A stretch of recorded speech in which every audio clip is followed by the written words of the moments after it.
whether we win or lose has nothing to do with how good of a person you are or what influence you're going to have on other people. But like, to me, that's the littlest stuff. What are the chances? If that horse sells at the sale, I don't have that horse. I don't meet Reg. Like, you can't tell me this ain't God's hand guiding this story. And everything. And it shook me, man. It rocked my world. And I felt like, who would want to be married to somebody just, like grumpy and paranoid and sad all the time?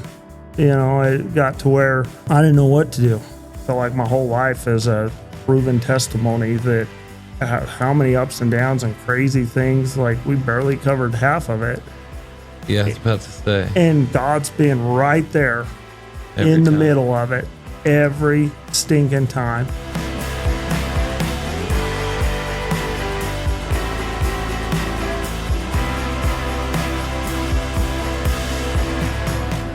Guys, welcome back this week to the 817 podcast. This week, I'm bringing you a guest all the way from, I believe it's Payson, Utah. Yes, sir. The man, Weston Sampson, he is now in the horse business, horse trainer, showman, father. Used to be, we're going to get into all this, but he's got a pretty cool story about how he got into horses. He didn't come into horses till later in life, and he made a career change, and man, what a career change it's been. Weston, how are you? Good, man. Good. How are you guys? Thank you for coming down, and I'm excited to dig in. I know we have a lot of fun up at the Cuttings and talking a little bit and getting to hear just little parts of your story. I've always been very interested in who the heck Weston really is. Right. So let's just take it on back. Were you raised right there in Utah, or? Well, I just want to say thanks for having me. And I love listening to these podcasts because, like, I didn't grow up around Texas and even in the cotton world or anything.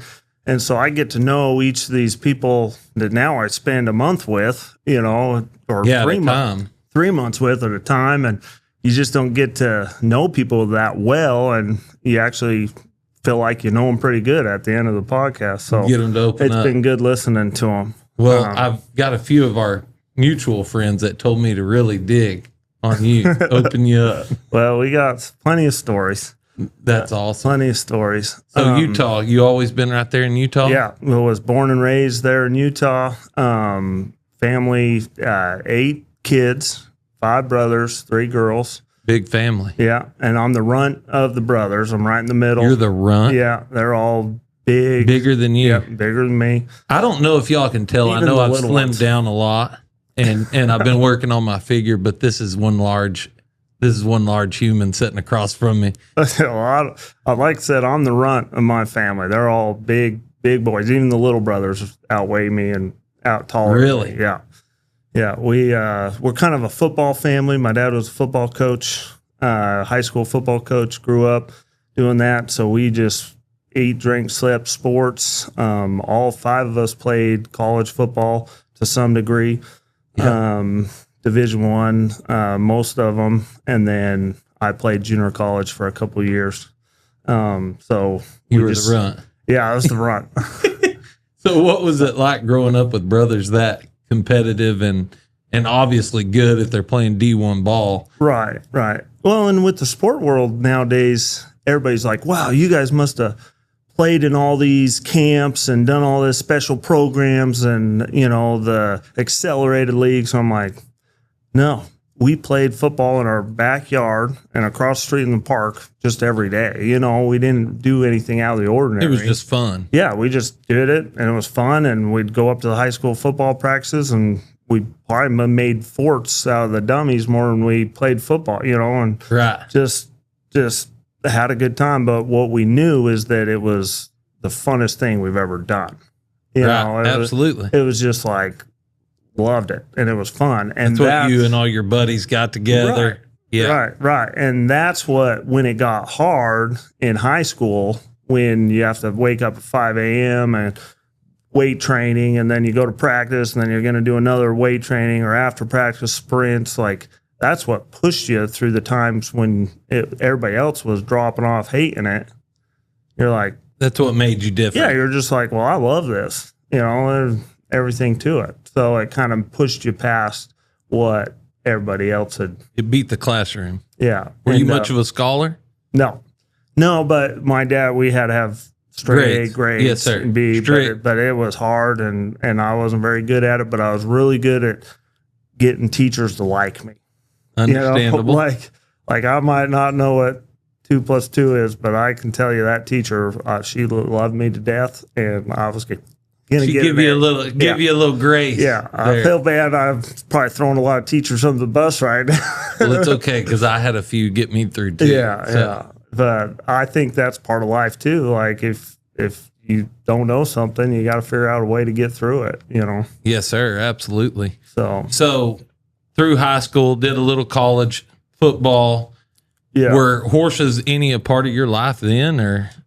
Yeah. So until I was like 10, we had a couple horses in the backyard. My mom, she grew up on a horse ranch. Tim Denton was a cutting horse trainer. Yes, sir. There in Utah, and he moved to Texas and did it there. And he was really probably one of the elites of that, Western states for a while. And so they did it as a career. And then my mom we had a couple horses that she'd trained when she was younger that we'd just play on and go on a pack trip or go fishing on and take them on a hunting trip. Just good family horses. Yeah. Like it wasn't anything crazy. And I was always drawn to it. Like I loved it. It was fun. And I kind of always wanted, it's about everything though. I always want to know more and know, if I'm going to do something, I always want to know more about it. But it really was just kind of like the football thing. It was just a love of, hey, let's go for a horse ride. If we're riding horses, then that's when your fire was built, when you were doing it. Right. Like Luke Denton, I'd go down and spend the summer with those guys or a month here, with my cousins, and they'd be cleaning stalls and cussing and hating it and all this sucks. And I'll be like, hey, let's get some stalls clean so we can ride some horses, And yeah. They're like, you want to ride horses? Let's go ride dirt bikes. They were like, oh, why do you want to ride a horse? Because they lived around a bunch of it. They lived around it all the time, did it 24/7. That was their living. Right. So I just always was like, oh, let's do it. And they always called me crazy, and I was okay with it. Right. It was always fun. So after college, I know you were a firefighter for a long time. How long were you a firefighter? 6 years. 6 years. Yeah. So did you do that right out of college, or? Yeah, pretty much. In the middle of college, you kind of start trying to. They always want you. What's your career going to be? What are you going to do? Yeah. Weston? What are you going to do? You got to start taking some classes that aren't just electives and. Right. And I'm like, I don't know, and I'd,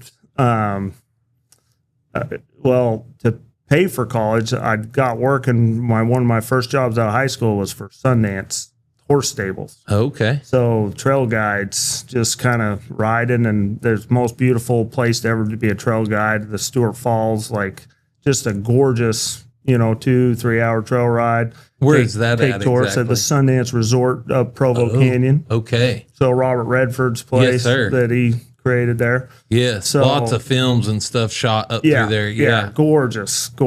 Like I've rode horses all over the Western states, and that's still one of the prettiest rides you'll ever go on. Really? Yeah. It is. If you were going to go for a ride, you ride to a waterfall, and you could ride right down to where you ride underneath the waterfall. It's really a cool. Pretty amazing experience. Yeah. So what a fun college job, get to know just people from all over the world. They're tourists and what they do, and pretty successful people too. So it helped mold me of like, oh, wow, these guys are successful and what they do for a career, to vacation with their family and stuff like that. But as I was on a horse for 6-7 hours a day trail guiding, the boss, we started flipping gildings. And so we'd buy this gilding for $700 off of, Facebook or KSL back then. It was like this, the local, you go find a local. Like the local marketplace. Marketplace thing, and buy it for $500. And it'd be bucking halfway down the trail, you just but all you need to do is put time on them, right? So you just put hours on them, and then we'd haul them up to Billings Livestock Sale and sell them every couple months. Hashtag Jan Parker, our good friend. Yeah, first crush. I'm just kidding. I remember being like 19, 20 and falling up there, and she's a cowgirl. She is a cowgirl, yes, sir. I was always just like, wow, that is a cowgirl. Half scared of her, half, I idolize her, and you're just like, man. So I'd be there trying to impress her with my riding. And, I was a little trail kid, I'm trying to impress her like, oh, look how sweet this horse is I brought, act like it's this fancy. Best one there. Yeah. And I remember if we sold one over like $3,000, it was like we hit a big deal. Oh, yeah. It was like, man, that was sweet. We made so much money. It was the jackpot. Isn't it amazing now to look back? Then I love that story because you've had a lot of success in the sell ring here in Fort Worth, selling some high dollar horses, and they're not costing $3,000 anymore. What about that? Would you ever thought then when you were on them long trails thinking and going to Billings? Like I said, if one brought 33,000, you doubled your money. It was like, wow, we hit the jackpot. But yeah, we're really doing something here. Yeah. And I think probably the high seller was maybe 10. Right? Like, yes. I doubt, like, the best one in the whole thing that was probably an ex-cutter that won money. Right. Like, that sale's come a long ways since. Oh, man, an unbelievable sale. And they run a lot of stock through there. Yeah. And we'd go climb on the loose horses and see which one's somewhat gentle and try to buy some there. Yeah, buy it through the loose horse sale and bring it back 3-6 months later, Right. And you learn how to get around one. Real quick. Yeah, it was like my good education on how to get around a horse and you get in fights with them or whatever, and they had all bad habits and they taught you a lot. It was fun. It was good, but there was a lot of wrecks. Well, there's nobody loves a good wreck more than me. I love watching somebody getting a good wreck. Right. As long as nobody gets too hurt. Right. There was a lot. There was some that you just put right back in the loose horse sale. yeah, just send him back through, please. You're like, well, I can't fix this one. Yeah, we'll cut our losses early. Yeah. I love that. So you got an awesome family. Yeah. When did you meet your wife? Somewhere right in there? Or? Well, that's and this is where everybody teases me a little bit because she was friends with my little sister all growing up. They were family friends, and I roped with her brother a little bit through high school and stuff like that, just like here and there. And he played football, and he's a tough old kid, just a bulldogger, Riley Johnson, and he just a heart of a good kid, and we were good friends, and so I didn't really think much of it until in the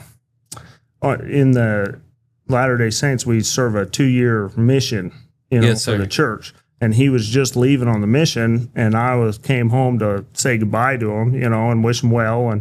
And so it had been a year into college. I hadn't been home in 3 or 4 years, and here his 17-year-old sister was there, and I think I had a broken wrist from football or something, so my wrist was in a sling, and she makes me a little plate of food, and right to my heart is food, Absolutely. And I was just like, wow, this girl's really blossomed. Really grown up. Yeah, she really grew up. I was like, dang, Riley, your sister's quite cute. But I was too old, I was 22 at the time probably, and 17, so I just kind of didn't think much of it. But then every time I came home, I'd hit her up. Hey, what are your friends doing? Yeah, what do you got going on Friday night? Yeah. And so that's kind of how that sparked. And then once her parents realized, I always say once she turned 18, and once her parents realized I started coming around, hanging out with her and not her brother, that was always a little awkward. Little different story then. Yeah. They started greeting you a little different. Yeah, they treated me a little different. But, Weston, why are you still coming? Riley's gone. He's been gone for a year. Right. So awkward. Yeah. Just checking on his stuff. He told me to watch out for it. Yeah. So anyways, I'm glad I got her young, kind of like a colt, before she knew any better. Yeah, right. Before she had seen the world. Yeah, because I don't think she would have made the same decisions if she was old enough to know. But so we dated a couple of years, and the one thing I'm thankful for is that if she's perfect, God gave her one weakness, and that was me for some reason. It's like she's loved me forever and through a lot of hard stuff. Like she should have never have stuck by me through half the stuff, and for some reason her weakness is me, and she's always been there, and it's got me through a lot. Well, that's pretty cool. And to me, that's just a statement that is a godsend. You know, I've got one too that stood by me on a lot of things that she shouldn't have. Right. But so I'm pumped for you that you got that, because every man out there should be blessed with something like that. And that's pretty amazing. Yeah. So when did y'all get married? Shortly after all that? Or? No, 2010 is when we got married. So y'all were together for a little while before y'all got married. Yeah. I had to wait for her to get of age, remember? That's right. Yeah. Had to not make it weird. Had to make it. Yeah, I had to go by the laws. And then I was kind of I don't know if you want to call a wild child, but my longest girlfriend was, I want to say 3 weeks, or 4 weeks before her. Like, I wasn't really one to lock down. I was, you were on the go. Yeah, on the go, doing a lot of fun things. And like I was a snowmobile guide for a while, of fly fishing. Outdoors. Yeah, just flipping the horses, did some hunting guiding for a little bit. Just kind of always going. I didn't have time to really lock down. And I didn't really, I always kind of was like, it never was appeasing to me to like have a girlfriend, to be locked down. I never really thought of getting settled down. Right. So, but then once, like I said, once I kind of started hanging out with Jessica, I was like, oh, it was meant to be. Yeah, I always say, like, I just never got sick of her. right. I'd get tired of all the, and her, I was never annoyed. I was always like, yeah, come hang out. And she was always game for anything. So I think that's why it works, because she's game for, hey, I'm headed to Texas for a show. You want to come? Yeah, headed to Washington. Hey, like, it works. So right. And that's what's so fun about her. She's just game, and she's such a, like, she should be here on the podcast, because she's such a, you look at her, not only is she perfect to look at, but she's not a mean to one person. She just wants the best for everybody. She'll give you the coat off her back. Like, she just has the heart of a, Well, one thing I admire, because I don't know your family all that well, but I've gotten to know them more and more as we go. We're around each other, like you said, 30 days at a time at these shows. And one thing I admire, your whole family, even the kids, it doesn't matter when y'all pass y'all. You may have just done bad in the show arena, but you're still going to greet somebody with a smile and a handshake, and your whole family is just filled with joy. There's a piece about the joy that y'all bring, and that's so cool to see. Yeah. I think that comes from our accolades in the arena don't define us as human beings. Like, whether we win or lose has nothing to do with how good of a person you are, or what influence you're going to have on other people. Like, to me, that's the littlest stuff. I don't know. I love that. To me, it's nothing has to do with winning and losing. And trust me, I want to win more than anybody. Like, I wrestled in high school, and I think I lost like 3 matches my whole senior year kind of thing.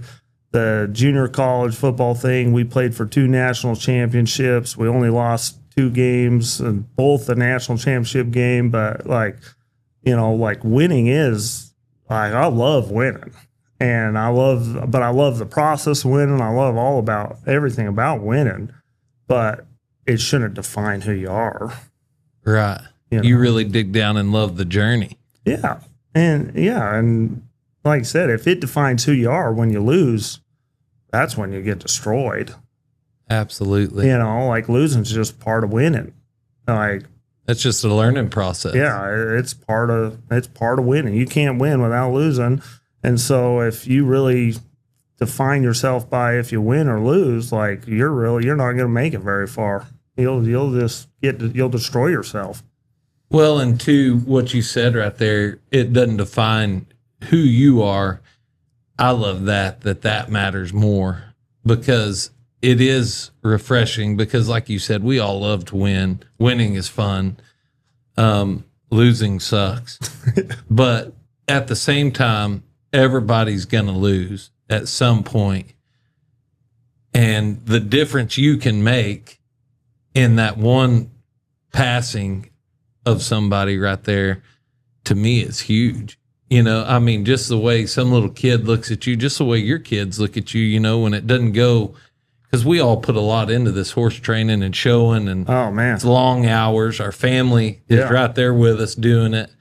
So it can be frustrating sometimes, but I love that you can just say, you know what, that doesn't define who we are. Yeah. We're kind of skipping all over, but I watched it once. Paul Eves, he's a healer. Oh yeah, great, I love great Paul. healer. Go to church with him. Oh, you do? Yes, oh, sir. Yeah, great people. Yes. Well, when I first kind of said I was going down this horse training route, we lived with him for a couple winters. We'd come down for about 5 months, and he would open the doors to us and everything. And I see how much work he put in, and and I was just starting this journey, and here he was, like, I think he just made a couple NFRs and kind of going for the world championship. And I remember him walking out of the arena after missing one. And I thought it was just like, oh man, cause I'd seen how much I was just how good he was. Yeah. Yeah. And I thought, and he just, and we were at a county fair, and he's like, hey, well, let's go get some good food over here. And go get a corn dog. Yeah. And still had a smile on his face and everything. And I was just like, what on earth? Like you drove 5 hours, it's different than a cutting. You're driving 20 hours to go to one roping, run one steer, and you miss. Now you're going to go drive another 10 hours and go to the next one. Like, it's a big deal if you miss. And, yes, sir. And it was just like, well, whatever. He actually gave me the rope, probably because he thought it was bad luck, but I thought it was a nice gesture. He's like, oh, here's your rope to play with. I was like, sweet, thanks. And Paul leaves rope. Yeah, just nice as can be. And it didn't affect his losing at all. And that's one guy you better get on this podcast, by the way. Yeah, he is unbelievable. Just his ability to just keep it simple. And so I kind of picked up a few things from him, just being around him and watching. Just watching. Yeah, just watching, and what a debt to I am in his life for a guy that was already there and making it and winning, and just see how normal he was. Like, we'd get up, I'd feed, and he'd probably be up in the morning and already be reading the good book. And I was just like, this guy's got his life in order. For how young he was, I'm older than him, I think.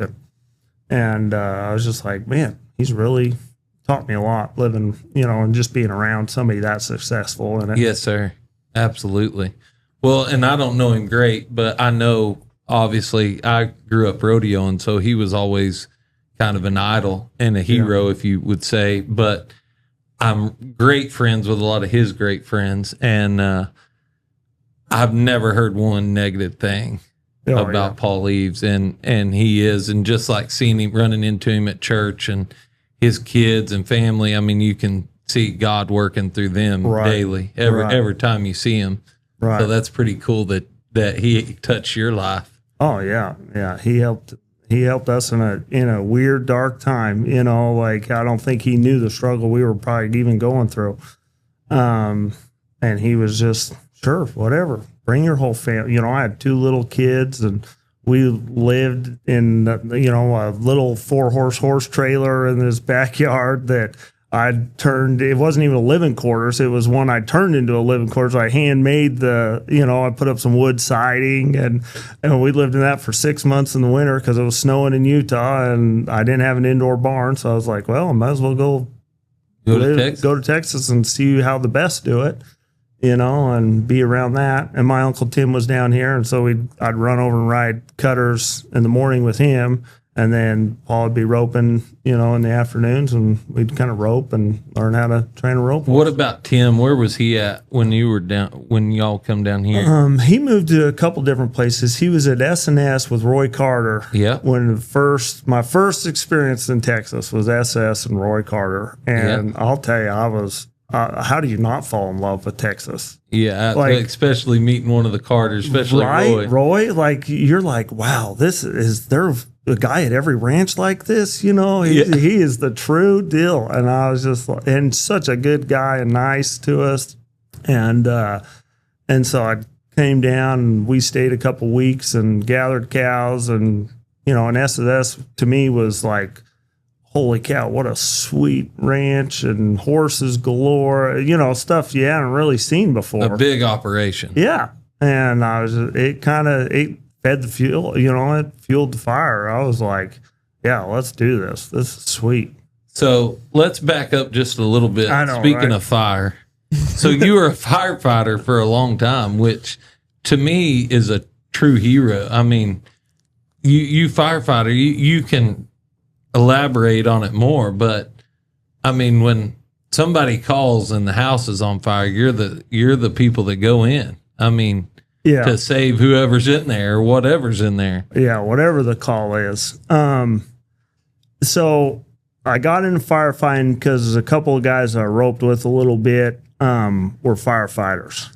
And they had 2 days on and 4 days off was their schedule. Perfect team roping schedule. Right? That's what they sold me on it. They were like, they were like, oh man, this is the greatest job ever. You got benefits, you got retirement, you work 2 days, and then you get 4 days to rope. Tell me a better, and you help people, you know, and I think every kid, they see a fire truck drive by, they're not in a little bit of awe growing up. Absolutely. Right? You're like, oh, I wonder where they're going. Oh, they're going to save somebody's life, Absolutely. And so I was roped up in the fantasy and the, that'd be a sweet job. You got to do everything, chainsaws and axes and trucks and, just ladders. You get everything, every gadget, and for somebody with ADD and, a high tolerance for just going about doing things, it was fun. And I loved every minute of it. I love the camaraderie of the firefighters because you like a brotherhood, isn't it? Oh, such a brotherhood. And leaving the football team of that brotherhood and finding now the firefighter brotherhood. You felt kind of at home, probably. Yeah, it was like, hey, this is it. And if you wanna get to know somebody real well and really trust somebody, well, be a partner with them where you're put in a life or death situation, and if he doesn't do your job, you're dead. And if he doesn't, or if you don't do your job, he's dead. And that'll really bring people close. You know? Sir. And then be there when a mom's mourning over a child and be there to comfort them. Like those are moments that, like, I still run into those guys every once in a while, or they'll call me up and there's just this connection. When you go through stuff like that, it's you can't break that stuff. Yes, sir. That is some pretty intense, great brotherhood. And I give it for every firefighter out there, servicemen, policemen, army guy, like in the military, anybody in the front lines, like this, it's a whole different atmosphere. ER workers, nurses, it's just something where they're given a part of their life. And I don't know if everybody recognizes how much they truly do give up of themselves to help the world. Yes, sir. Absolutely. This last week we did a couple of days of with veterans out at the Theorem Ranch. Jason and Keisha Itkin, they had us out with all the veterans, and we did 2 days of riding horses, and just to hear some of their stories, you know, and what they'd been through and what they'd seen. And man, it was so humbling to be with those guys, because it's like, right, man, I got up aggravated that my horse wasn't saddled at 4:30. You know what I mean? Right. It put things in perspective a lot, you know, and it does. So did you, I mean, let's talk a little bit about some of that. Like, yeah. So I guess the best way is just kind of start from the start. You know, you got to go through paramedic school and firefighter school. And it was during that time in 2010 when the economy was dumped, right? Like, there wasn't any blue collar jobs. Nobody was building homes. And so to get on as a firefighter, I was going up against 100, 200 people. A lot of people. For one position, you know, getting hired.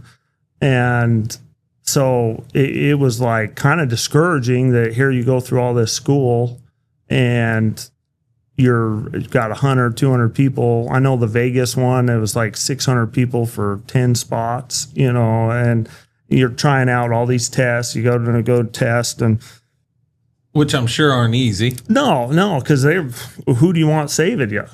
Absolutely. Right. So they got to file them down to the best of the best. And so it was kind of, you know, it's hard to get hired, and you got to really show yourself and prove yourself. And I get hired out of paramedic school. I haven't even graduated yet.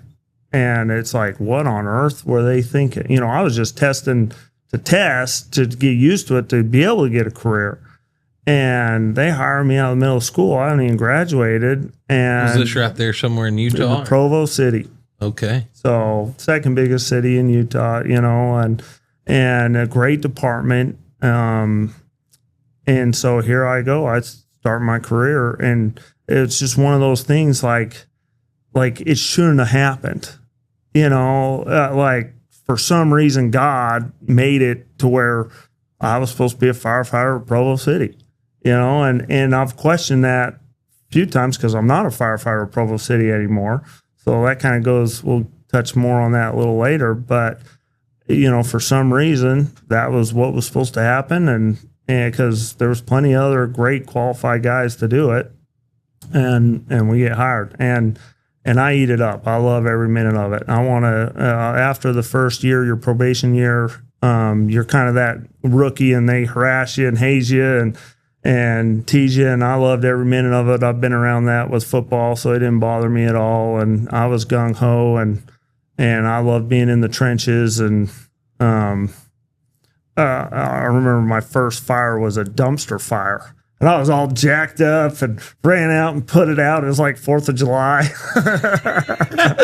you know, and I thought I was like so cool and put out this fire and like, oh, I'm doing this, you know, and it was like, yeah, I was living my dream, you know. And we end up just kind of, I joined every team I could. There was like mountain rescue team, Swiftwater team, and I would say the first 3 years it was like if your kid drowned, or if you know you had a problem, or there was a situation your house was on fire, most likely you were at that call. You would want me or somebody like me on that call. You know, like I was the guy that, hey, everything was, the best scenario was going to happen in the worst scenario. Yes, sir. Right. Well, a funny story, my chief's, one of our calls, our chief's house was on fire. Well, the tones go off. They tell you the address. You go jump in your bunkers, you know, and you have like a 15-second response time before you say, hey, you're on your way, right? Like they want you, and it's timed, and when you say you're en route and everything. So it's like, hey, they're wanting you going. So you get dressed, jump in your bunkers, and you're headed this call, and the address. Bunkers is your firefighter gear. Okay. Yep. So you got to be PPE, you know, personal protective equipment. And so we're rolling down this this call, and the address comes out and tells the address. And so you pull up your maps. This is before Google Earth, so you pull up your map to the one guy driving, you tell him, all right, left here, right here. Well, the chief gets on the radio, and our battalion chief says, hey, that's my address. And we're like, what? And so he's like, hey, that's my house. And so, we clear and nobody's in the house, because that's the first thing you want to make sure, life safety. Like, we'll risk all to save all, if it comes to a life, it's like, but so everybody was out of the house. He said he was off shopping or something. And so we show up, and there's full flames, second story coming out the roof. And this is your first big fire, house fire? No, this is like middle of my career. Oh, okay. Yeah. No, this, we jumped a little bit just because it's a funny story, because your chief's house on fire. So now, and you understand, when you go on a lot of fires and that, this is an intense situation, but after 3 or 4 years of firefighting, you're pretty like, you're dialed in. Here we go. It's a job. Yeah, we got this. And somebody's cracking a joke like, hey, don't mess up on this one. The chief's really going to be mad. You'll be running double tomorrow if you can't put this fire out.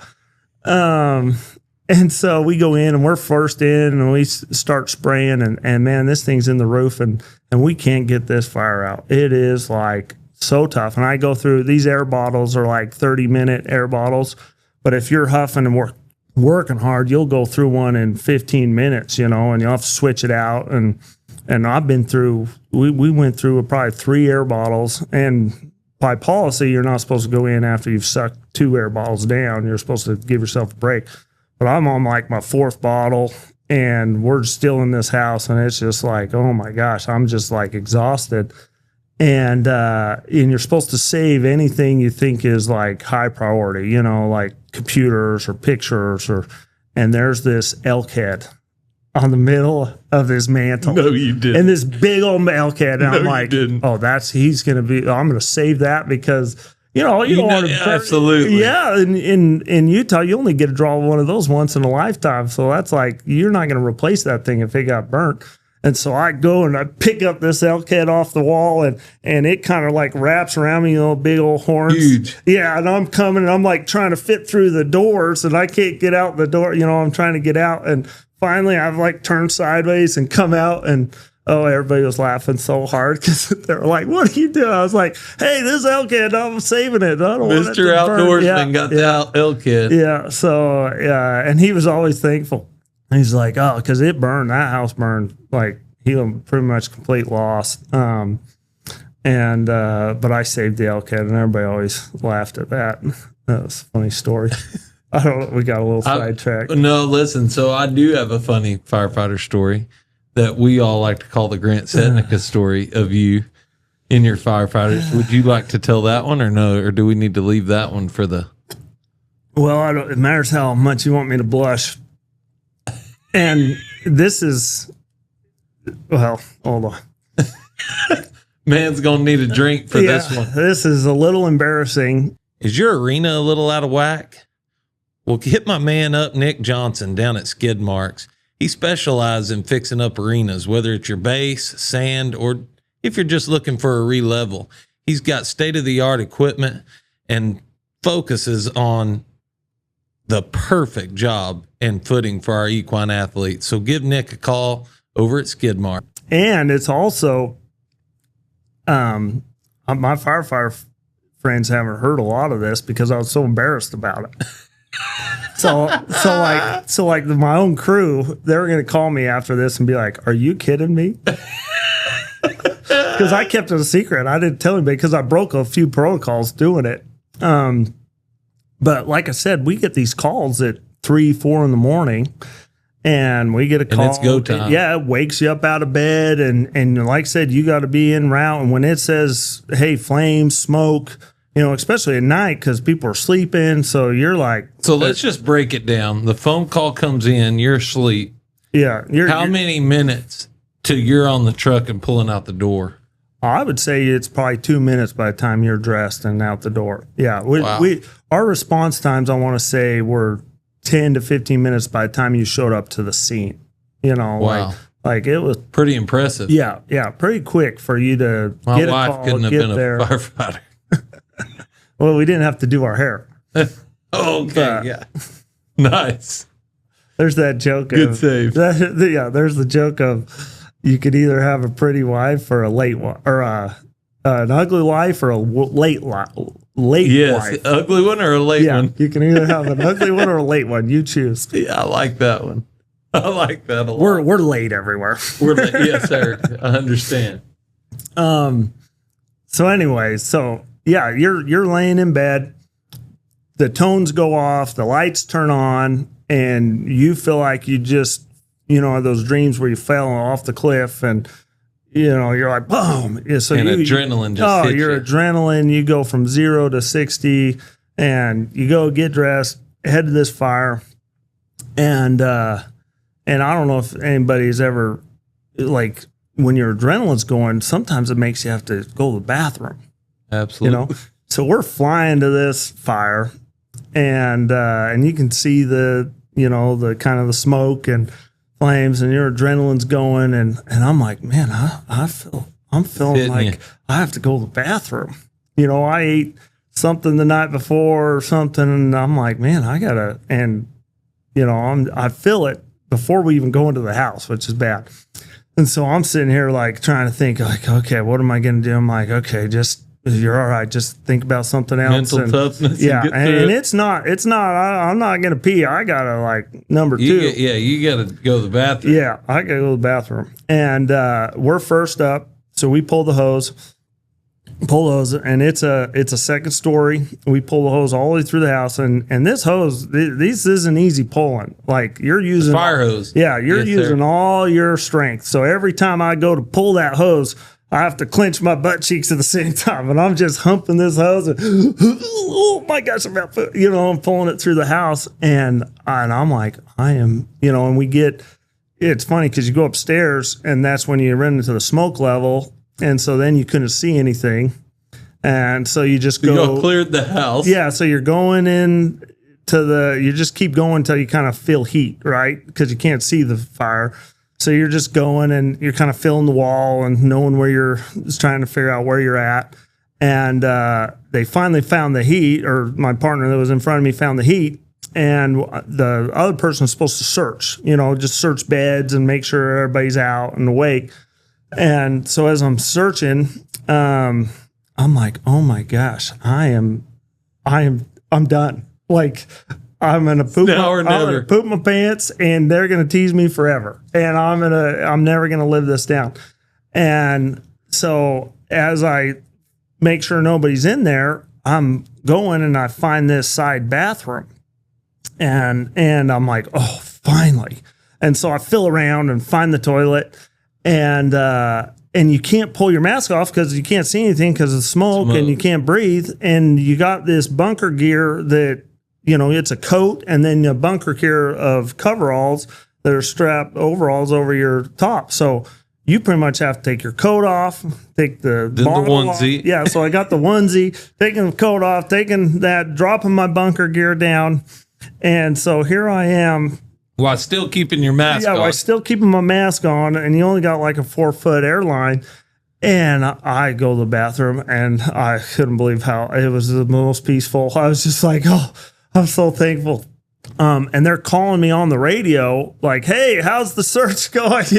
And so now I'm fumbling around trying to find my radio, because if you don't respond within like seconds, they start worrying. Yeah, they think I'm, who knows where I'm at. Yeah. So now I'm all panicked, still trying to do my business, trying to get my radio, saying, oh, bathroom's clear, and I have to go use the bathroom. And my my partner was still just spraying the fire. He had no idea this whole time. And awesome. I was just like, oh yeah, I was cleared. We're good. I can get back dressed and probably a dangerous scenario and probably not the best. And I would say don't try and use the bathroom before you do that. Yes, sir. For any kids watching, don't try this at home.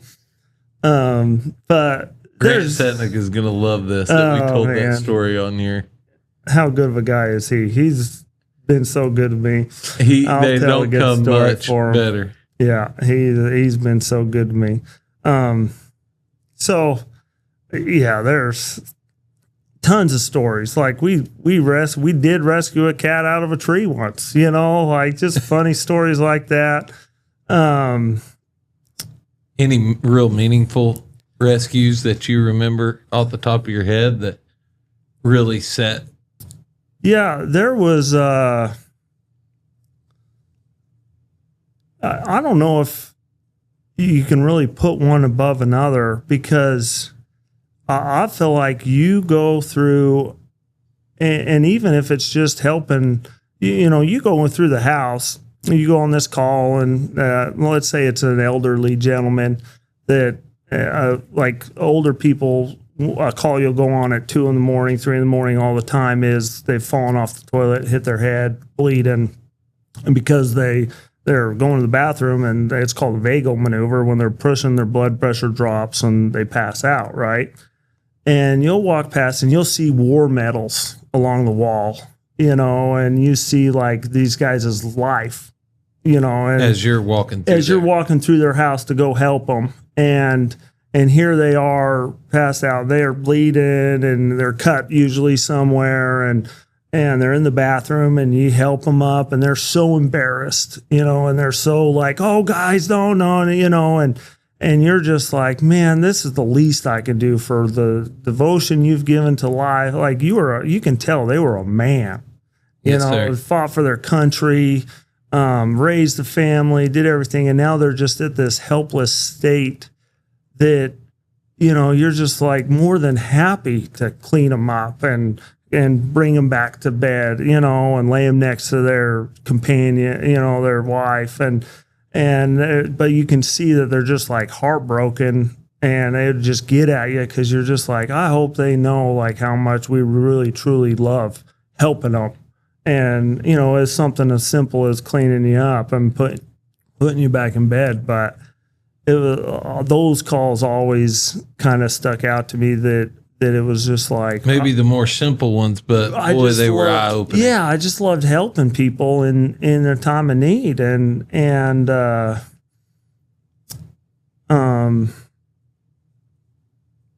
crazy story of, man, I don't know how to tie this all in. Should I just keep talking? Yeah, absolutely. Yeah. You're doing great. Okay. So, crazy story that ties into God with my life, right? Laying the pathway of my life. It's just you guys have ice storms down here in Texas a lot, where it gets slick and Yes, sir. the road turns in ice. Well, we don't have them. We have snow and we have rain. We don't have rain ice. It's usually Right. either cold enough to snow in the winter, and we just have snow and we know how to get by it, or we have rain in the fall. But this time it had rained in the winter. It was warm enough in the morning, and then it got cold, or warm enough at night. It rained all night. And then that, when the sun comes up, it had dropped below zero and just froze. And so we had ice sheets all across the town. And so every ambulance was out on it. There was wrecks. There was, all sorts of stuff. Every ambulance, every fire truck was busy going around the city cleaning up the mess of this ice storm. And it was almost a natural disaster. Like we were not prepared for it in Utah, for it to be that slick and that bad. And we don't stay home. Like down here, it snows a little bit. Everybody's like, oh, we're going to take a snow week day. off. Yeah, snow day. No, we don't stay home in Utah. It's just, everybody goes. Well, nobody knew what. And it was crazy. Well, we picked this gal up that had slipped on her driveway and hit her head and knocked herself out. And we're trying to push the gurney up to her, and we can't even push up the driveway to get her because it's so slick. So you're crawling on all fours, and we bundle her up and C-spine her, and because she's out cold. She's still not unconscious. She's breathing. She has a heartbeat, but she's not with us. And we wrap her up, and I remember sliding back down to the rescue to put her in the ambulance, and we're just sliding. Like, I'm like, oh, I don't know how we're going to stop, because we're just kind of sliding down this little driveway down to the hill. And sure enough, we kind of bump into the rescue and trying to get our traction, and it was just slick. And we load her up, and the weird thing about firefighting is you take care of them and you drop them off there, the ER, and you give your pass off to the ER, doctor, and then you kind of walk away from it. And they take over. Yeah, they take over, and you give them all the info, and they take over. And there's two things: you kind of just want to leave it be, and not know what happened, because sometimes it's a bad scenario, and then you feel bad, and you just want to hope that you did your best job, and they made it, and it's done, right? Yes, sir. And so you don't really ever hear about what happened, and you don't know if it was a success story or not. And when I was early in my career, you'd call back like next shift, like, hey, did that person ever make it? And they wouldn't, or they would. And it just got to where you're like, it's better just, it's in God's hands. We did our best job, and I did the best I can. So you didn't want to know. And sure enough, every once in a while, I wanted to show up at the fire station and thank you and give you a hug around the neck. Give you a hug, and they'd bring you ice cream, and you're just like, oh man, that's amazing. But for the most part, you kind of just let it be, because it would play too many mind tricks with you trying to find out, and if it didn't go good and stuff. Well, 2 years later, when I'm trying to figure out this horse deal, the guy Todd Fisher, who came up with Double Down Horse Ranch, me and him partnered, and I know him a little bit because I just rode one horse for him and did a good job, and he was pleased and happy, and he invites me over to his place, and it was like some fight game or something, fight night or a boxing match. And I'm walking up his driveway, and I'm like, man, I've been here before. And I couldn't figure out why I'd been here, but I was like, this looks familiar. Like, I swear I've been to this house. Well, he opens up the door, and I think it was about a year later. Actually, he opens up the door, and I'm shake his hand and meet him, I already knew him, but I met his wife, and she had this seat collar on her head still, or on her neck. And I was like, oh man, what happened? And she's like, oh, I fell. And I was like, oh really? Yeah, how? And she was the woman that slipped on the ice.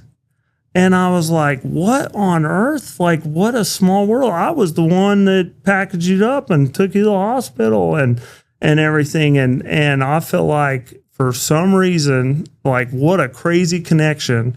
And now he's my partner in Double Down Horse Ranch, and we took care of her. I'm like, how crazy is that? Like, you can't tell me that's not God's hand in the middle of it all. Like, for me to be working that day and to be on that call and to be involved with that, like, there's just so many scenarios that shouldn't have happened. That says to me that he's been guiding my life this whole time, and I, just too dumb to really recognize it. So that's crazy that's now your partners in Double Down. Right. That's pretty neat. Right. That's a cool testimony. And we didn't even know, like. Yeah, they had no clue it was you. Yeah, and we were kind of getting in this partnership before that, and then all of a sudden he was like, oh yeah, my wife had this bad accident. And I was like, man, that is crazy.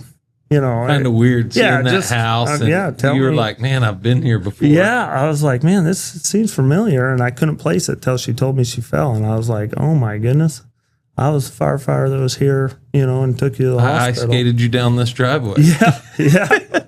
Yeah. Wow. So that was kind of one of those crazy experiences. And so how did you? Going back to like the people making it and not making it, that's got to be hard on your mind and mindset, right? You got to be mentally tough and in control of your mental state to deal with stuff like that. Right. And I don't think I was real tough at that time. I think I was raised real tough. I was raised we didn't need doctors. We didn't take medications, and a shrink was unheard of. Like, oh, who meets with therapists? Like,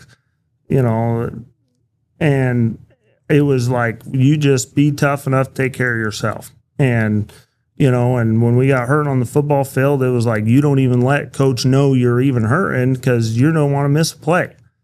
Like I said, I broke my wrist there, and, I played 2 more games before we even got it x-rayed. And then we finally got it x-rayed and they put a cast on it. So like the last game of the season, I had a cast, but it was just like, you don't need doctors, and be tough and brush it off, rub some mud on it. So you grew up a cowboy pretty much. Yeah.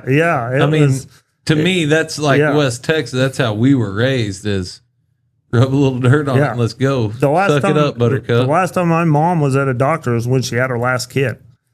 Wow. And so, I was raised in a way of, bottle it all up, or, just deal with it. You'll be okay. And honestly, I think that mindset, I know it's a good mindset, but I think it's also what kind of started me down the road of not knowing how to handle it all. Because I think it's good to a point, but also I don't think you can, there's only so many moms that you pull up to a house and they throw their infant into your arms because they've exhausted they don't know what else to do. They don't know what else to do. And you're their little bit of hope to save my kid, and you can only take that so many times and try and do your best job you can, but there's only so much that can wrap up. You can hold on to those moments. There's only so many times that a dad can, lose his daughter. And I think I think it really changed for me, once I had my own kids. It was all like, I could handle it pretty good, but there's a thing about once your kid's born in the hospital and you see it and you hold it, and like, what love is. You love your wife, you love your family, but I'll tell you, once that kid's born, it's a different love that you've never felt before. Yes, sir. And I feel like once I knew what that love entailed, and now I saw all these, parents have to deal with that loss and that love, I think that's what really, just made me start really kind of going, just losing feel and losing sight of everything. And I would say that kind of definitely the last year of firefighting, I was just in a dark place, and I started wondering like how God had let bad things happen.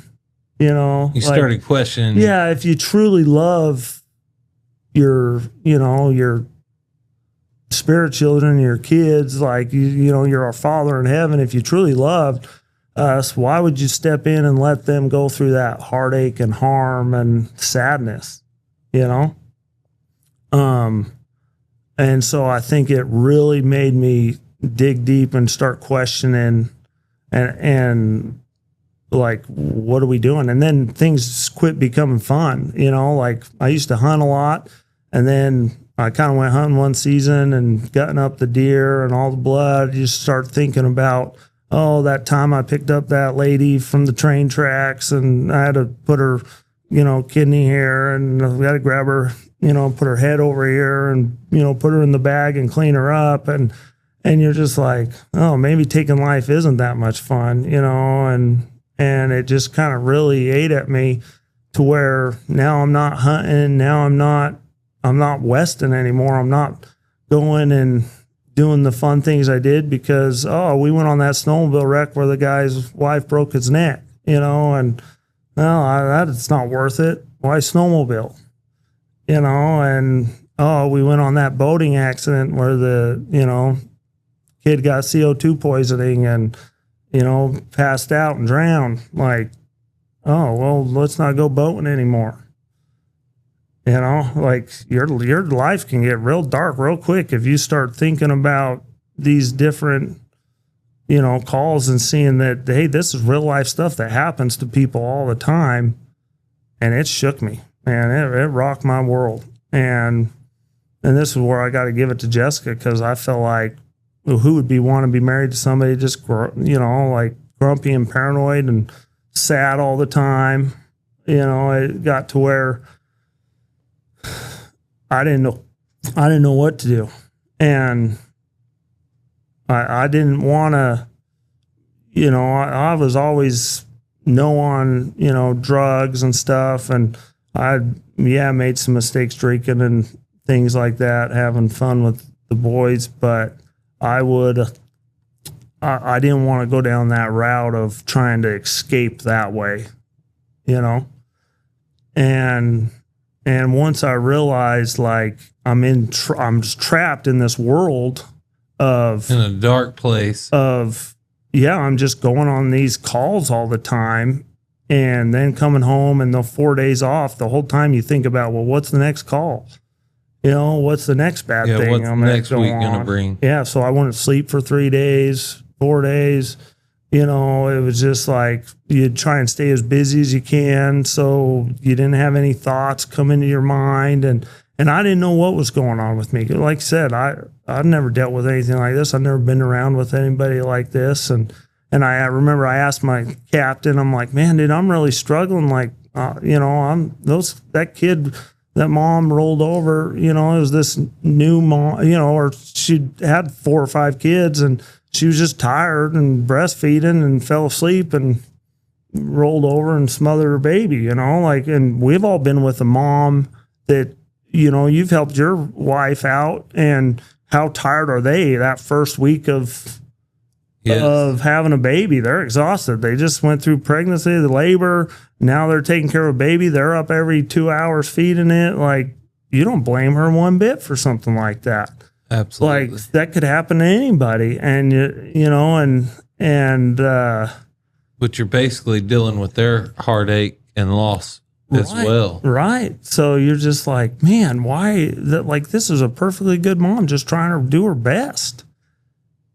Like, she's doing her best, and she just got tired of simple split second, you know, fall asleep at the wheel driving, you know, like just one little mistake, and their whole life has now changed forever. And it won't ever be the same. And it was rough. And I didn't know how to escape it, because I'm not a quitter. So I'm not going to let my firefighter brothers down. Right? Like, you can't, you're in the brotherhood. You can't leave the brotherhood. I've never quit anything in my life. What's the way out? So how did you deal with all that? Well, for a while, I tried to, in my mind, I was like, well, if I can go out a hero, that's the best way out of this scenario. Wow. You know, if I can die somehow saving a life or in a fire. That was the ultimate call. Yeah, and I'm out of this misery. Wow. That's right? deep. That's deep. I know. Once you start thinking like that, that's a dark road. Because you're just like, well, I got to wait another day. I got to wait another, you know, this way my family will be taken care of. My kids will be taught that their dad was a hero, and the, you know, the firefighter stuff, the payments and that, their wife will be taken care of. And to me, it was like perfect scenario. Wow.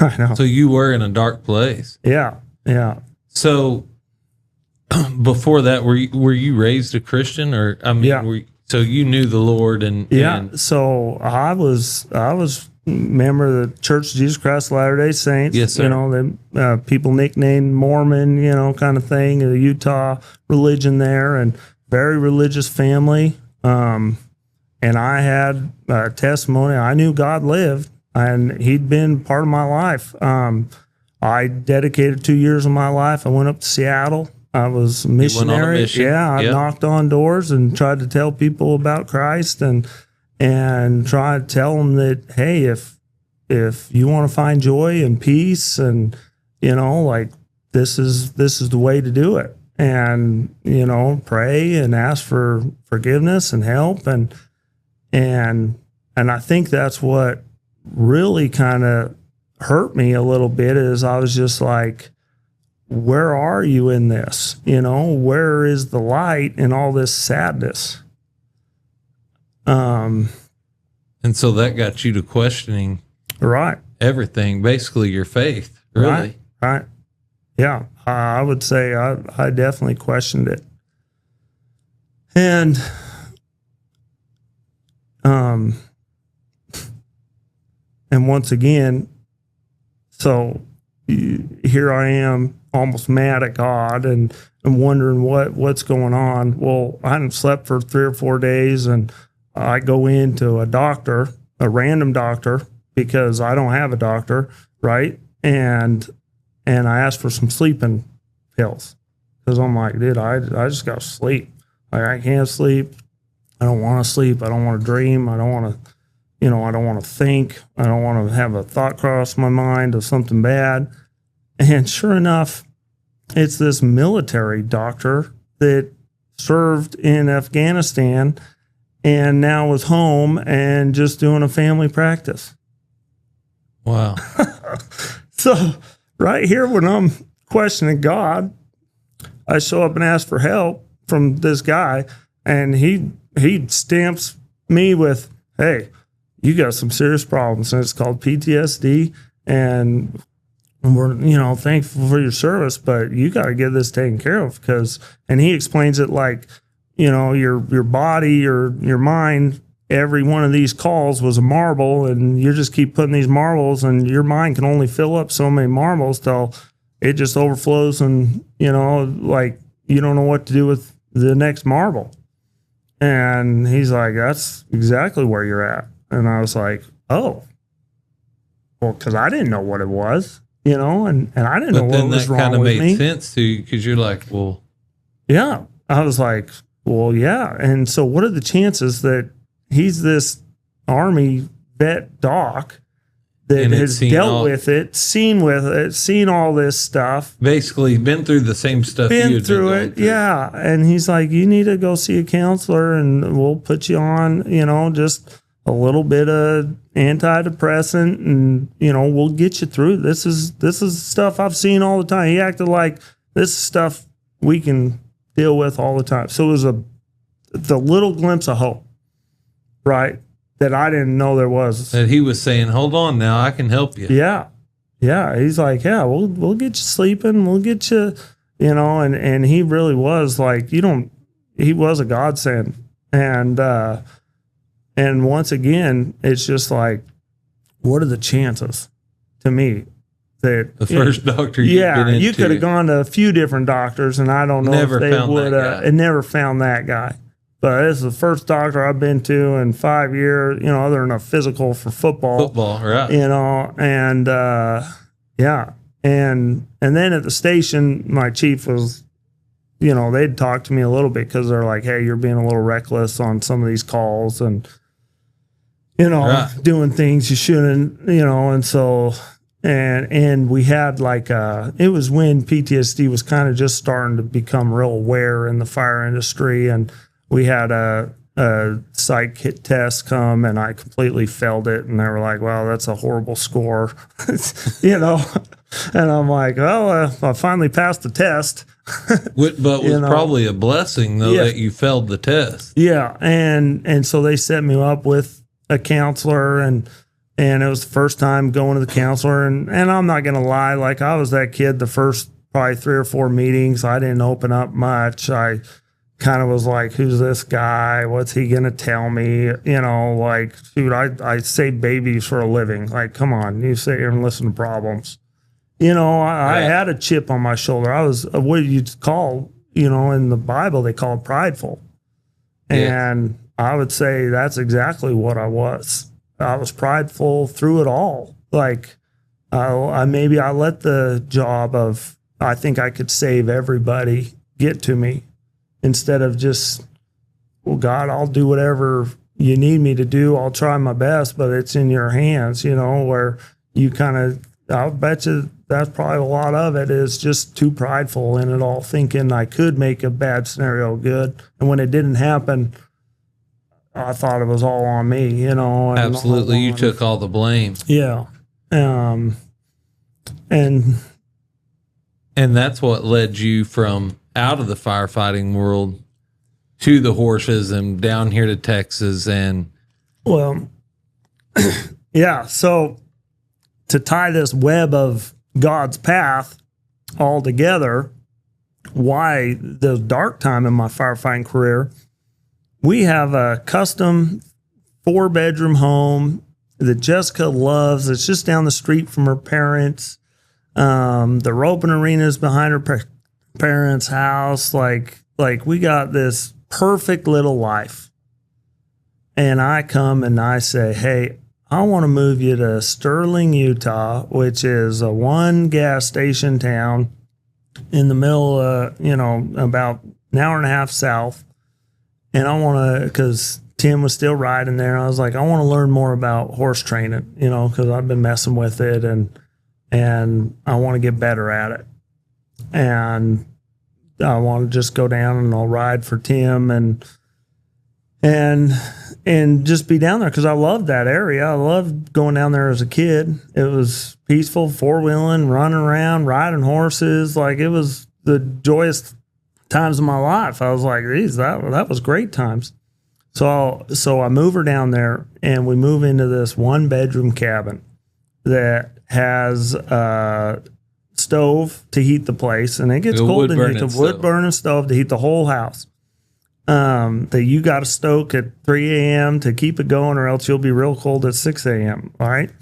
And here she is. We got, I think Ace was 1 at the time, like still sleeping in a crib, and he'd sleep in her bedroom. And it was unique, and it was to me, I'm like, what an adventure. But also I'm like, what were we thinking, and why did she put up with that?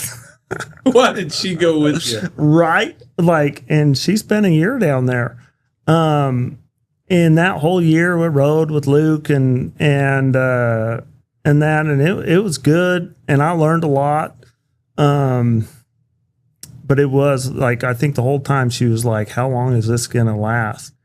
And I talked to her a little. I wish she was here to say it, but she just said the whole time, she was like, well, this is better than you on drugs or, having in the dark place. In a dark place. Probably the first place you had found that you weren't that trapped. I was a little happier. I was still driving up 2 days a week to the fire station, but I was a little happier, and I found a little bit of brightness. And I don't care what people say. There's something about horses that you can dump a lot of stuff on, and they're a healing animal. I promise you that they heal somehow. Some way God made the horse for man, and they are a healing animal.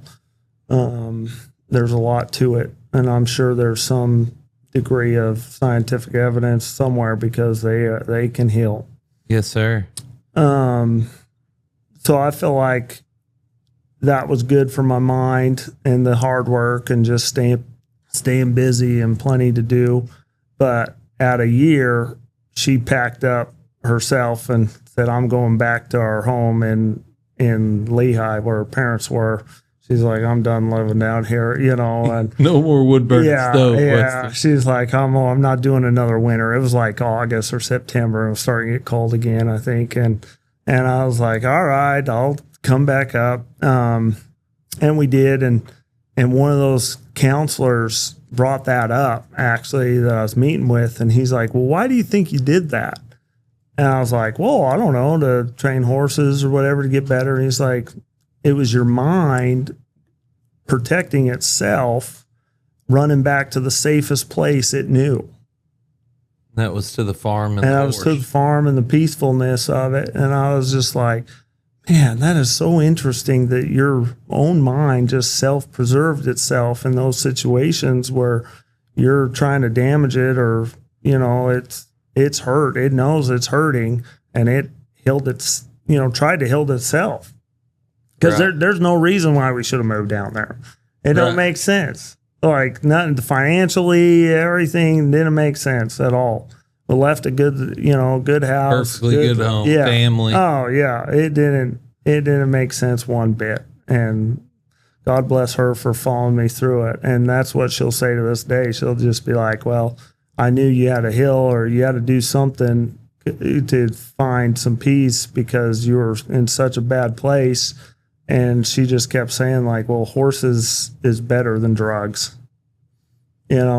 Horses is Pretty neat. a better outlet than drugs." And so, the fires, I'm pretty far out of it. Like I'm burnt out, and the chiefs see it, and they do the thing with the city and bring the city in, and they're like, "Hey, this kid's not equipped to keep fighting fires, and going on these calls." And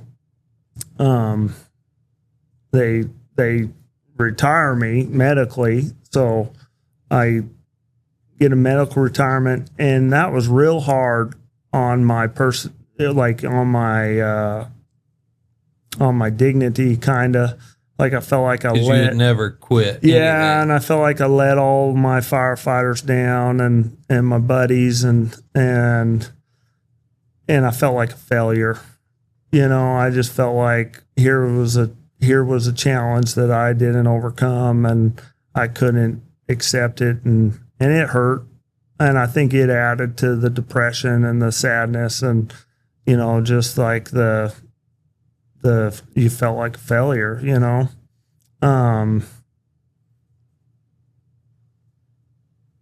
and I don't know what else to say about that. Well, no, that's so deep and awesome, because there's so many people out there that maybe not through the same scenario, but so many people I feel like fight depression and whether it be one scenario over, I know you had thousands, but so many people deal with trauma. I would call it like that, Right. and don't know how to deal with it.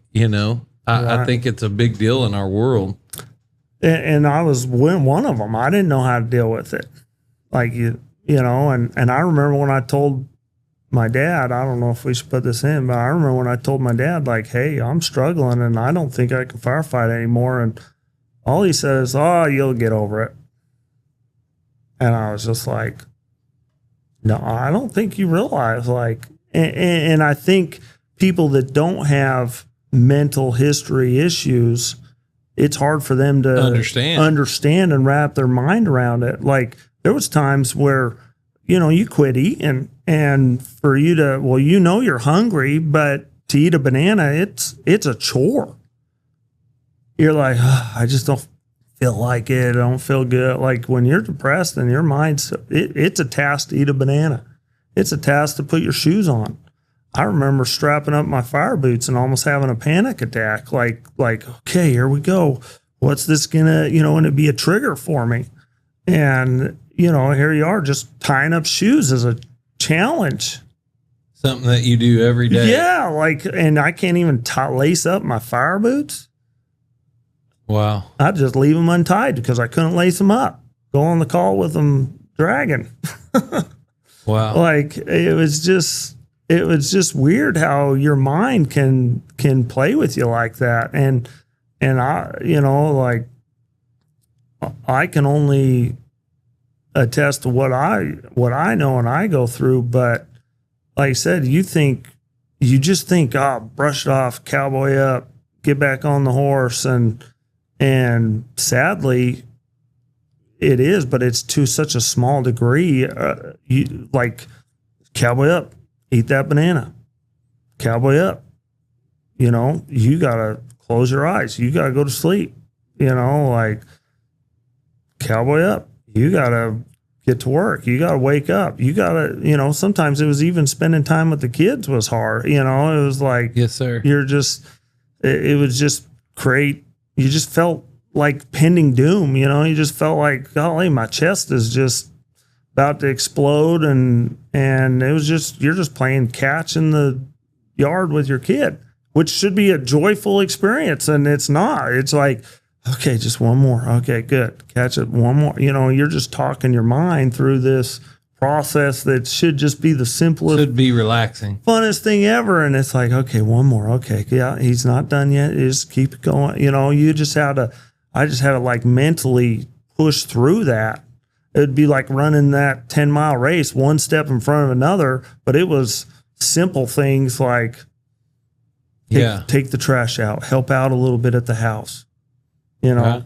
and PTSD, it sparked all sorts of, it brought up a lot of OCD-ness, like I'd get mad about how my shirt was folded, and, that causes problems, like, because you want to control it. I got to the point where I wanted to control everything because my life was so much in a chaos at the station of I can't control what calls would go on, so I'm going to control everything else in my life.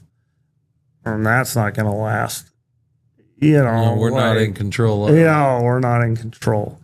And to me, I think this is a true testimony of how God uses things like this and can take us to the bottom and dark places. And to me now, it's not that big a deal probably for you, some things, because you've been to the bottom and God's got you. Well, amen, brother. Amen. What it did is it humbled me beyond anything I could be humbled. Like you couldn't have gone to that depths of humility and darkness and I can do anything in this world for so long in my life. Yeah, you were the guy that, hey, I need to be on this call to save you. I can fix anything. I can do anything. And it was almost like, I don't even know if I need God. Like I'm and that was on where top the of the world. Come in. And it humbled me so much to where, honestly, that's why I think I look back and like, why did you become a firefighter? Why would God make that part of my life? To humble you. But honestly, I don't think there's anything else, another job in this world that would have took me to my knees and said, I'm here and I can't do this on my own. And I need you, and I can't do it on my own. I need you. And I grew up praying and grew up, I knew he was there but I was prideful. You could say that I thought I could accomplish anything. And I was like, I don't need church. I'll go boating on Sunday. I'm the same person. I'm still going to help that lady fix her tire on the side of the road. Like, I don't need to go to church. And it humbled me down to, I need church. I need you, God. I need you in every little bit of my life. And people talk about Jesus in Gethsemane, and they died for our sins. And yeah, we all got plenty of sins, and I'm thankful for that. But what we don't talk about as often is he felt the sorrows of that mom, and he comforted. He felt the sorrows. He felt everything she's been through for losing that kid, and he's felt it so he can comfort it. Because, I used to think, that mom probably never wants to see the firefighter on her worst day again, and now I look at it like I'm the one person that went through that with her. Like, I bet you she'd love to see it because it brought back a little bit of somebody else suffered with me. And I think that's the way we need to look at Christ, is he suffered with us through this. He suffered our sadness, our mental disorders. He had to feel them, he had to feel them so he knew what we were going through so he could help us through it. That's why he had to become mortal and die and, and be resurrected. Like, he had to feel the pain and the suffering so he could be there. And I'll tell you, it's amazing to me, the power of his love, that he can heal all. That's sweet right there, man. I've loved this podcast ever since it started coming out because, like I said, I know it probably wasn't supposed to be the 817 religious church, No, it's amazing. And so many people text me, man, keep doing the podcast. It's helping me. I get a text from somebody random, maybe somebody I know, somebody I don't know. And I want to be like, y'all have no idea. This didn't start out to be this. Right. And it's funny how God has just taken it, and I'm nowhere near it. To me, I've even questioned myself, like, how's he using me? Like I could be one of the worst people to use because I have failed and been a terrible sinner, and have questioned myself too at times. But then I'm like, man, he's using this to help me too. I mean, just this story right here, dude. Well, it's amazing to see what God's done in your life. And I don't think God's picky. I think he loves us all enough to, Absolutely. If anybody will give me a little bit, I'll use them. If you'll let me use you a little bit, he'll use you to the fullness, Yes, sir. And that's what is amazing. Like, you don't need to be Mr. Preacher all the time. And like, if you'll just give them a little bit. Sometimes the best testimonies come from the darkest place. Right. He'll use you any way he can. And sometimes he uses you when you're in a dark place. Absolutely. And he still uses you because he needs you to make it better. Yes, sir. There's not a trial or a problem we run into that he's not the mastermind of it, because it's all part of the great plan. Like, that's why he gave us agency, not only to do good, but to do bad, because he knows through those bad trials is where we learn and grow the most, Yes, sir. Knock you down on your knees. Yeah. I remember being real young and I lost the state championship through a dumb call that was a ref call, and the kid didn't come back and wrestle, and so I lost it. And I remember saying like, are you kidding me? I had won. I should have won. It was picked to win it. And I lost it. And I learned more from that loss than I ever would have learned from winning the thing. It made me a stronger person, 10 times more than it would if I would have won it. And I remember the next day I had to come back and wrestle in the consolation bracket, and I was like, I'm not wrestling anymore. If I've already lost, I'm done. And I remember my dad just saying one thing. He's like, well, I raised you to be a man and you can make your own decisions, but I know that I raised a man to finish anything he ever started. And so I went back and I wrestled, and it was hard to do because I was like, well, nobody wants to wrestle for third and fourth, second, when you had it won. And I just, you learn from those losses way more. And we learn from our heartaches way more. I learned from that firefighter experience way more than I ever would have learned from.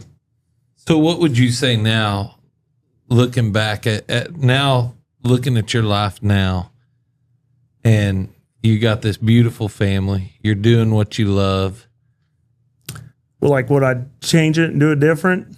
Yeah. No, I just wish I would have not been so prideful and remembered God through it better. That's the only thing I'd change. I'll think all the mistakes and where I'm at, and I still deal with, like, sometimes it'll come back and I'll have hard days and sometimes hard months where, I do get depressed or whatever, or things get tough. And I think some of that stuff comes back. But I just call up the counselor, talk about it, meet with it. But I just wish I would have stayed closer to God through those times than it took. So, like, I'm so hard headed. I'm so hard at learning, and, I wish I was easier to learn. Well, I love this because I grew up very similar to you. Sports was a big deal. We were cowboys. You didn't quit. You're tough. I love hearing you say that because, listen, guys, if y'all don't know Weston, this guy could hunt grizzly bears with a pocket knife. And to hear him being humbled like that just shows you that everybody needs help, and everybody can be in that place. And man, it's really just one decision. There's one thing that can help you, and that's finding the Lord. Right. And once I kind of got back on track with the Lord, man, you wouldn't believe how fast my life turned around. You wouldn't believe how fast. Like, okay, I retired from the fire station. Now what? Well, I'm going to train horses. Okay, great. You know, like the wife's like, what? You're going to train horses? I'm like, hey, listen, I can make 40 grand a year sitting at a gas station or driving truck or anything. I can be a horse trainer for, you know, if it don't work, I can make anything. I can do anything else to make more money. You know, Yeah, so let me try and just be a horse trainer for a little bit. And if I don't make money at it, then I'll go do something else. do anything, you know, and so that's what we started to do. Well, what do you know? My first partner, Todd Fisher, with his wife, you know, we had that connection through firefighting, and now he wants a partner. And he just said, I just grew up on a surfer boy in California, and I've always wanted to be on a horse ranch, and I got this 5 acres here, and we can turn it into a little facility, and you can train out of it. And so we stayed up, built the facility at night, trained during the day, and you know, started kind of flipping horses.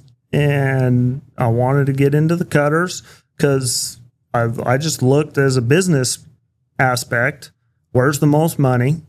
And well, I wasn't going to wear the jumping pants and be an English trainer.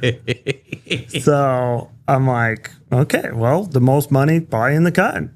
And that's probably the best chance to make money. I had an outlet, or I was about to say with Tim, he's one of the best. Ben, right there, one of the best. Like, why not just learn from him a little bit and see where it takes me and see what I can do. And I didn't think about showing, like, I like competing and fun like that, but it wasn't like I set out like I want to go show and I want to be in the Hall of Fame and be this great trainer. I was just playing catch up. And in my mind, I was like, how do you make money? Well, you make the product that people can enjoy, right? Whether it's you make a boat, they can enjoy it on the lake. Well, I'm going to train the cutting horse and sell it, let them enjoy it. And so that's what I just started out doing. Yeah, and this is like 2016. You know, I left. Yeah, not very long ago. Yeah, started training. I didn't know, like, I knew how to ride and I knew how to train a little bit, but I just started training, and Todd bought a couple, you know, out of the sale there at Western Bloodstock, and I camped on them all year and brought them back to the sale, and got a good deal. Yeah, you've sold some good ones down here. Yeah, and there's, I don't know how much time you got, but there's a couple of real crazy stories that shouldn't have happened. Like I've only, what is it, 2016? So it's 26. Yeah. So 2016 to 2026, 10 years. I rode in the 2000 rider in 2017 at the World Finals. I remember that. And I know that's crazy, but I remember seeing it. Absolutely, yeah, I do. See, I don't remember anybody. I'm breaking into this world. I didn't grow up with anybody, so I didn't. You know, I was the new guy. Yes, sir. Didn't know anybody. And so it wasn't that long ago, and I didn't know much then about it. I was showing or training. I was on some great horses that the harder you kicked, the better they got, and it worked for me. And honestly, it's probably been the hardest struggle to overcome the last few years. Is, you know, in every other sport, wrestling, football, it was like fourth quarter, and coaches like, "Hey, I need the ball back," and you go cause a fumble and you make it happen. Give me the ball. Yeah, give me the ball, make it happen. Like, and so I got this. Making this happen. I got this attitude like, "Hey, I'm going to go win this World Finals. I'm going to go win this cut, and I'm going to go win. I'm going to go win. I can make this happen because I can win." And no, that's another humbling experience. Like, so that's what I was going to say. Do you think God brought you to cutting horses just to keep humbling me? Yeah, I mean, because for so long you try to control everything, and this is a sport that, I know 10 years into it, you probably know now we all try to control it. Yeah. But you can't make it happen in this deal. You know as well as I do. I walk out of there every time like, oh man, I just tried too hard. And the craziest thing about this is the less you try, the easier it is to win.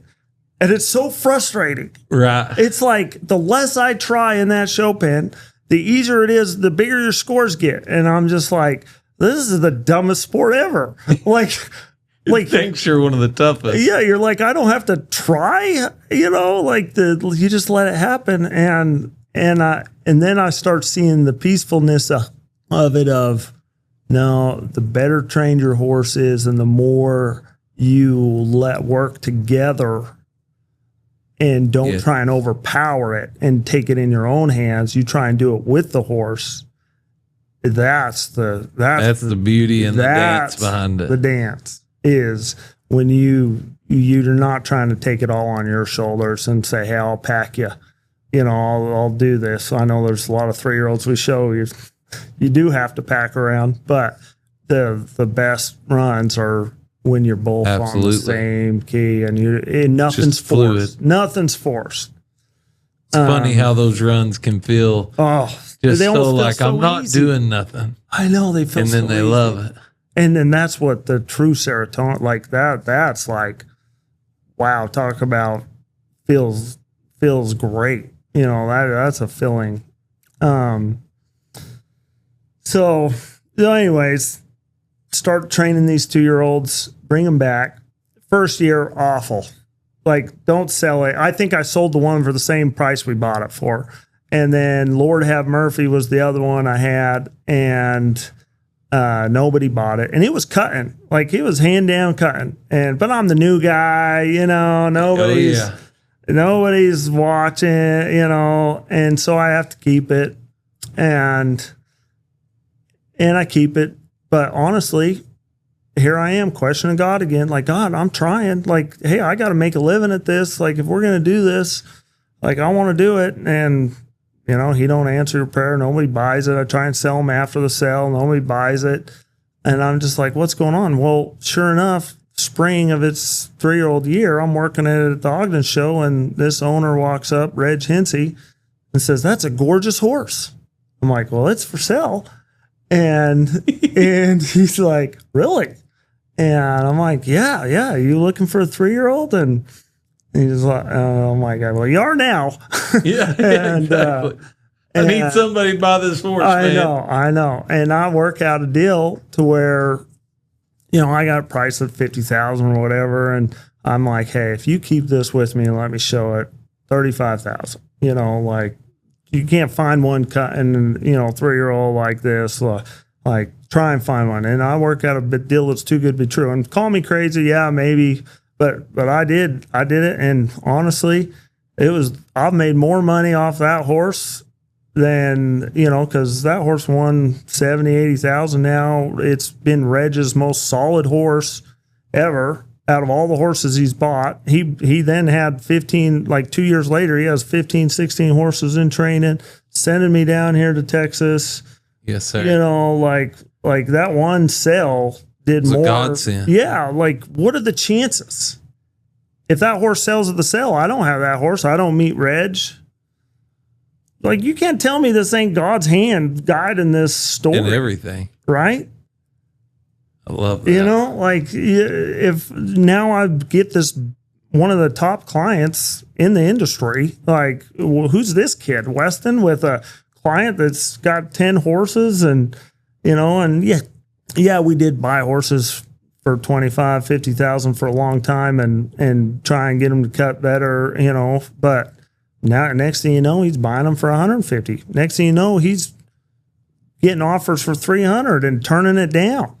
Right. Like, who is this guy? Like, this is awesome. How do you get how does a client just land in my lap like this?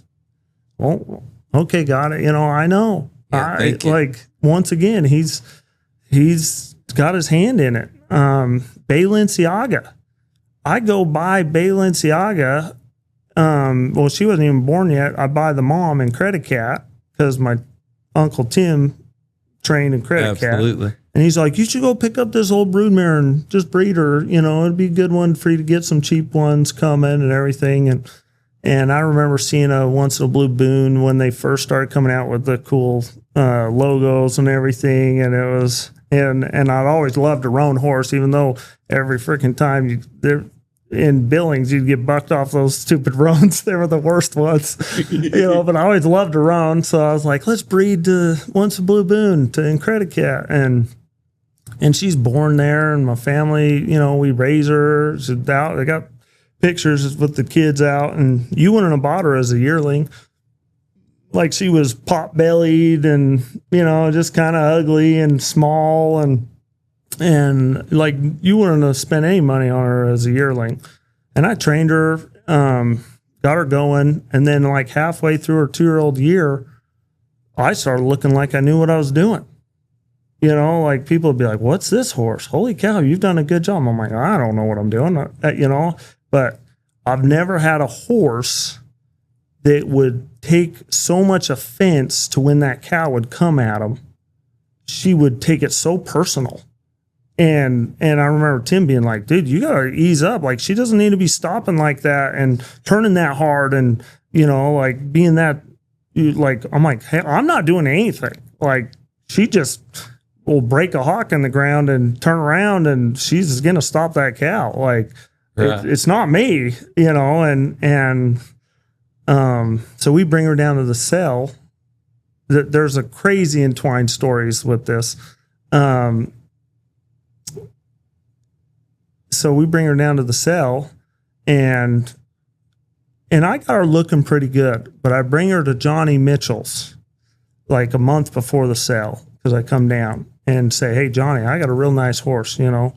And me and Johnny had kind of this other deal that went bad a little bit, and he'd chewed my butt because I'd bought a horse and I had to bring it back. And he's like, oh, you screwed this thing up and it's riding around awful. You don't know what you're doing. And, you know, and really got after me. And I was like, you're right, Johnny. I don't know what I'm doing. You know, I've been in this for 3 years. Like, can I come over and you show me what I'm doing? You know, like, show me what I'm doing wrong.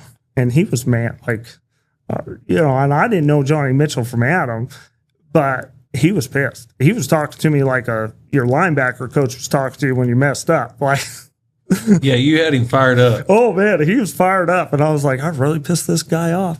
And I remember having the conversation with Jessica, like, why am I making this guy mad? All I had, it was a Cryptorchid horse, and I bought it as a stud colt, and it ended up being Cryptorchid, so I brought it back because the people spent all their money on this one horse to be a stud horse, and it was Cryptorchid.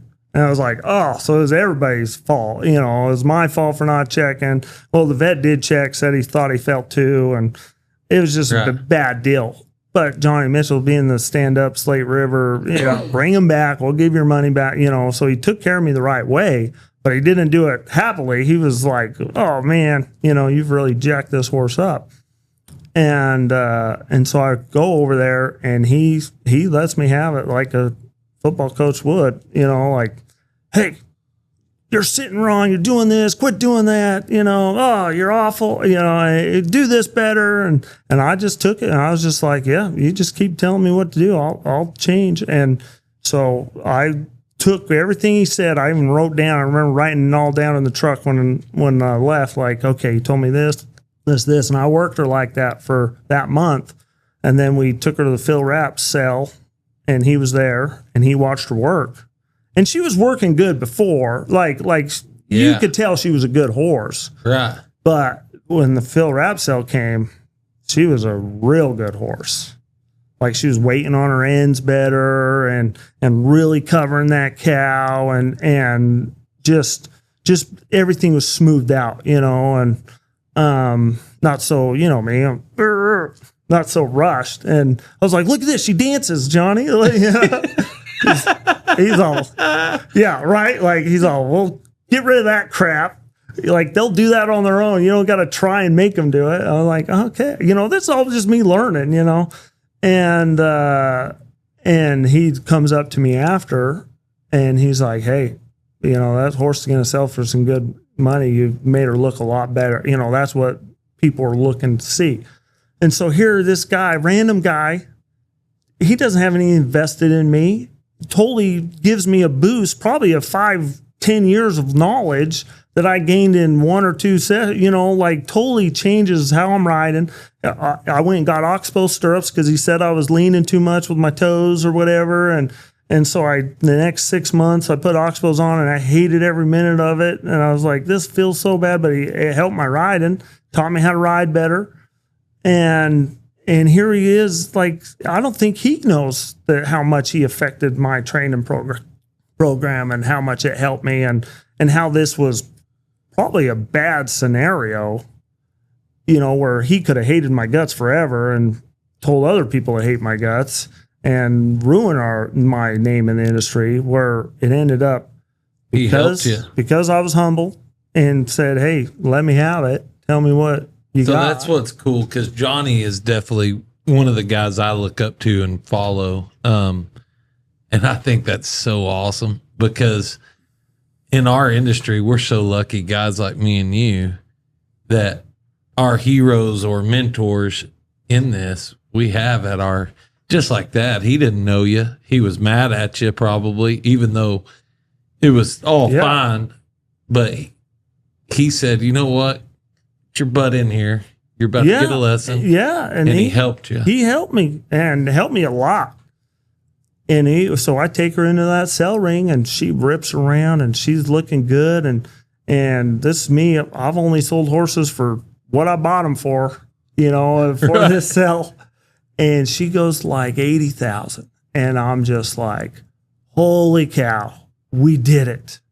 Like, I proved that I can make money, doing with the 2-year-old deal, and it's crazy, that scenario.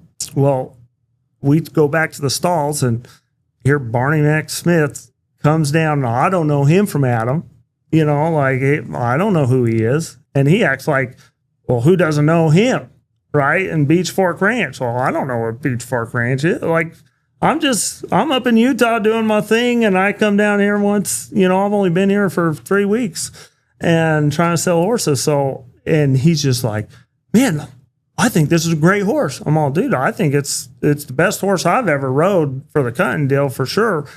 And I don't know how good it is. I just know it's the best one I've ever rode. And he's like, well, it's the first one they let me buy on my own.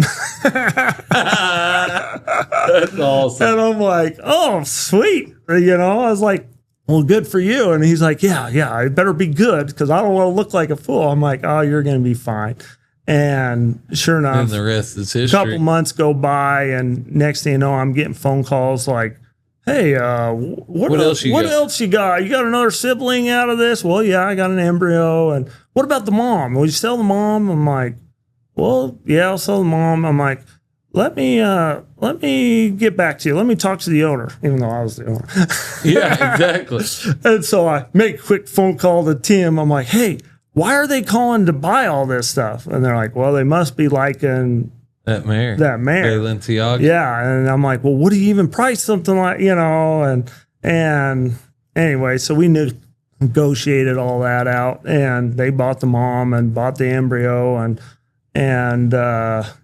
what a great experience. And what a great experience. Like, I'm glad Lloyd took her, and I was the biggest fan the whole way through, cheering Absolutely. every time. And I watched what Lloyd did with her and how cool he made her look there, and how she's in the Hall of Fame. And I was about to say, I got to turn back for a bunch last year too. Like, Madison killed it on her. Yeah. And I just remember telling Lloyd, like, honestly, I don't know how good she is. I just know if she will either break her leg or hold a cow, whatever, whatever, if you can keep her from breaking her leg, you're going to be fine because you just feel it in her. Yeah. She was gritty. Yeah. She still is. Yeah. She just took it so personal. And I love that. I love the mind part of this training aspect, the mindset of the horses. And I feel like, I don't know if I got an edge because I got the PTSD stuff and it made me really kind of connect. And I feel for a horse is the definition of PTSD, of anxiety and stress. Like, that's their whole, they deal with that 24/7. You know, you don't feed them at 7 o'clock, and when you're feeding them at 7 o'clock, if it's 7:10, they're panicked. They're like, where are you? You know, like, imagine living their life, not knowing when their next meal is, or, you know, why am I getting pulled on here? Why am I getting, they're just worried all the time. And if we can just train them in a way to have them have confidence in the thing and not be worried, to use it for fun, then I feel like lights out. Then we're winners. Oh man, lights out. Like, I love that. I think I have a unique way of just being able to know what they're thinking. And I don't think there's a right or wrong method. You know, I've seen people do it one way and do it the other way, and they both work. They both win, they both work. But I think what they're all doing correct is the mindset. They're training the mind the right way for it to work.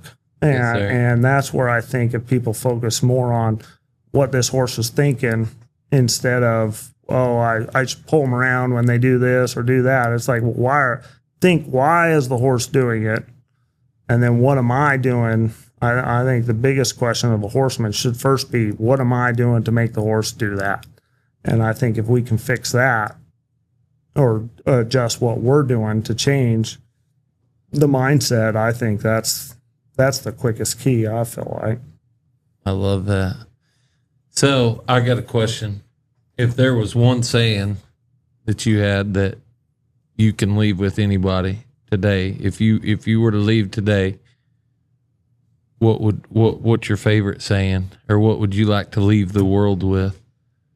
There's a great book called Greatness, and it's a sports psychology book. I want to say Cook's the author, and he has a saying called "See it, feel it, trust it." And, you know, it's how you perform in moments when it's tough, and you see yourself do it, you feel yourself do it, and you trust the process. And then, and I don't want to, well, spoiler alert, maybe I'll get in trouble spoiling it, but you see God's love in your life, you feel his love, and if you just trust him, it'll work out. Like, I feel like my whole life is a proven testimony that how many ups and downs and crazy things, like we barely covered half of it. Yeah, I was about to say. And God's been right there in the middle of it every stinking time, you know, and that's what's amazing. That may be my favorite one, Taylor. Well, dude, that was sweet. I feel like deep. I feel like we covered so much stuff, and I still feel like there's a ton to cover. You always do. Every time. I mean, every one I've ever done. And you go back thinking, oh, we should have said this or that. But listen, that was legit, wasn't it? Felt like I was rambling a lot. No. Good rambling. Good. You could grasp the stories. I wasn't jumping around too much. Unbelievable.